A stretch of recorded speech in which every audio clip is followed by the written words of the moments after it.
செய்திகள் தொடர்கின்றன. தமிழகத்தில் மக்களவைத் தேர்தல் பிரச்சாரம் சூடுபிடித்துள்ள நிலையில் அரசியல் கட்சித் தலைவர்கள், வேட்பாளர்கள் தீவிர வாக்கு சேகரிப்பில் ஈடுபட்டனர். நீங்கள் போடும் ஒவ்வொரு ஓட்டும் மத்திய பாஜக அரசுக்கும் பிரதமர் மோடிக்கும் வைக்கும் வேட்டாக இருக்க வேண்டும் என அமைச்சர் உதயநிதி ஸ்டாலின் தெரிவித்துள்ளார். திருவள்ளூர் மாவட்டம் பொன்னேரியில் காங்கிரஸ் வேட்பாளர் சசிகாந்த் செந்திலை ஆதரித்து பிரச்சாரம் மேற்கொண்ட அவர் தமிழக அரசின் சாதனைகளை பட்டியலிட்டு வாக்கு சேகரித்தார். நம்முடைய கூட்டணி சின்னம் வெற்றி சின்னம், கை சின்னம். அதே மாதிரி நம்முடைய வெற்றி வேட்பாளர் திரு சசிகாந்த் செந்திலுடைய பெயர். இது ரெண்டுத்திலையும் நீங்க போடுற வாக்கு ஒன்றிய பிரதமர் திரு மோடியோட தரையில வைக்கிற வேட்டு வச்சிருவீங்களா? திமுக அரசு தேர்தல் வாக்குறுதிகளை நிறைவேற்றிவிட்டதாக பொய் சொல்லி வருவதாக பாஜக மாநில தலைவர் அண்ணாமலை குற்றம் சாட்டியுள்ளார். காஞ்சிபுரம் மாவட்டம் ஸ்ரீபெரும்புதூரில் தமாக வேட்பாளர் வேணுகோபாலை ஆதரித்து பிரச்சாரம் மேற்கொண்ட அவர் மத்திய பாஜக அரசின் சாதனைகளை பட்டியலிட்டதோடு திமுக அரசை கடுமையாக விமர்சித்தார். கல்வி கடனை தள்ளுபடி செய்வோம் என்று மாணவர்களை ஏமாற்றியது. நாங்கள் ஆட்சிக்கு வந்தால் 100 நாள் வேலைவாய்ப்பு திட்டத்தை 150 நாட்களாக உயர்த்துவோம் என்று கிராமப்புற மக்களை ஏமாற்றியது. எனக்கு இந்தியா உலகம் முழுவதுமே ஏமாத்துறவங்களுக்கு ஒரு பரிசு கொடுத்தீங்கன்னா முதல் பரிசு அண்ணன் ஸ்டாலின் அவர்களுக்கு.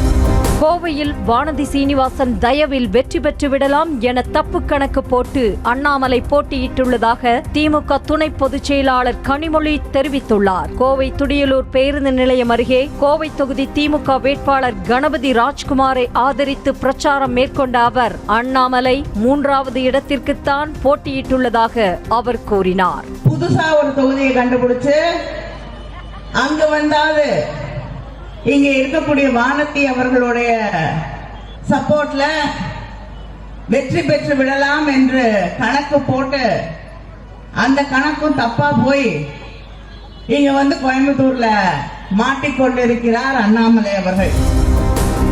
மத்திய அரசு அனைத்து அதிகாரத்தையும் வைத்துக் கொண்டு மாநில அரசின் உரிமைகளை பறித்து வருவதாக நாம் தமிழர் கட்சியின் தலைமை ஒருங்கிணைப்பாளர் சீமான் குற்றம் சாட்டியுள்ளார். தென்காசி மாவட்டம் ஆலங்குளத்தில் நெல்லை தொகுதியில் போட்டியிடும் வேட்பாளர் சத்யாவை ஆதரித்து பிரச்சாரம் மேற்கொண்ட அவர் இந்தியாவை சுழற்சி முறையில்தான் ஆள வேண்டும் என கூறினார். இந்திய ஒன்றிய அரசு எல்லா அதிகாரங்களையும் தன்னகத்தை குவித்து வைத்துக் கொண்டு தேசிய இனங்கள் மாநிலங்களின் உரிமையை பறித்து வைத்துக் கொண்டு அதிகாரத்தை செலுத்த முயல்கிறது. நம்முடைய நோக்கம் நிர்வாகமும் அதிகாரமும் பரவலாக வேண்டும் என்பதுதான் நம்முடைய நோக்கம். மத்தியிலே கூட்டாட்சி மலர, மாநிலத்தில் தன்னாட்சி மலர இருக்கிற ஒரே வாய்ப்பு இந்திய ஒன்றிய கட்சிகளை வீழ்த்துவதுதான்.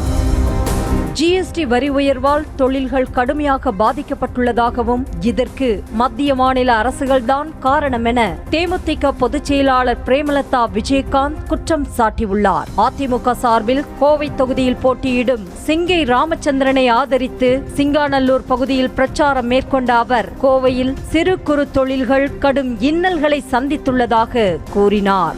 மோடிஜி அவர்களுடைய ஆட்சி எங்கு பார்த்தாலும் ஜிஎஸ்டி என்று ஒன்று கொண்டு வந்த பிறகுதான் இங்க சிறு குறு தொழில்கள் அத்தனையுமே முடங்கப்பட்டு மில்கள் அத்தனையும் மூடப்படுகின்ற ஒரு அவல நிலை ஏற்பட்டிருக்கிறது. சிறு குறு தொழில்கள் அதிகமாக உள்ள கோவை மாவட்டத்தில் 300% மின்கட்டண உயர்வை ஏற்படுத்திய மத்திய மாநில அரசுகளுக்கு இந்த கூட்டணியின் சார்பாக எங்களுடைய கண்டனத்தை இந்த நேரத்திலே நாங்கள் பதிய வைக்கிறோம். செய்திகளை உடனுக்குடனும் துல்லியமாகவும் தெரிந்து கொள்ள சப்ஸ்கிரைப் பண்ணுங்க.